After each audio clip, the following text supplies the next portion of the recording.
An afro-Brazilian organization in Rio de Janeiro has launched a campaign to stop racist trolls on social media. The campaign is called Virtual Racism, Real Consequences.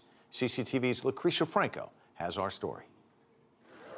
On November 30, 5 childhood friends from one of Rio's poorest slums were buried. The police sprayed their car with bullets. Why? Family members believe it was racism.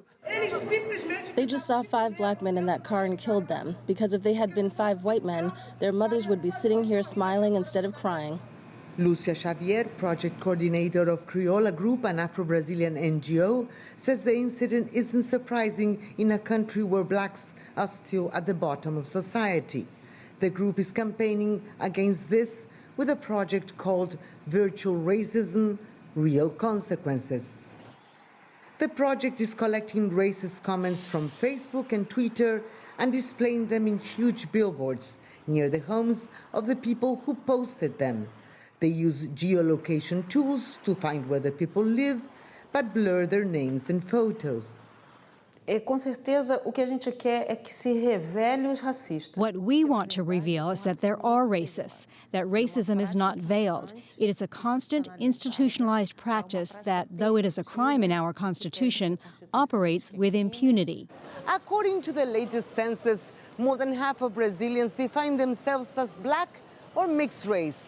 But in Brazil, it's well documented that racial discrimination is a systemic problem, both online and in the streets. Billboards with racist comments have been placed in 5 Brazilian cities. The Criolla Group hopes to change attitudes by showing how it affects Afro-Brazilians, who earn about half of what white Brazilians do. Os efeitos do racismo não são fake, as pessoas vivem isso. The effects of racism are not fake. People live this deeply. They live it from an emotional point of view, an economic point of view, from all points of view. There may be justice for the victims. 3 of the police officers involved in the killings of the 5 black youth have been charged with homicide, the 4th for fabricating evidence. Since the campaign began, Criolla says virtual bullying has declined somewhat, but attitudes haven't changed enough to prevent scenes like this one. Lucrecia Franco, CCTV, Rio de Janeiro.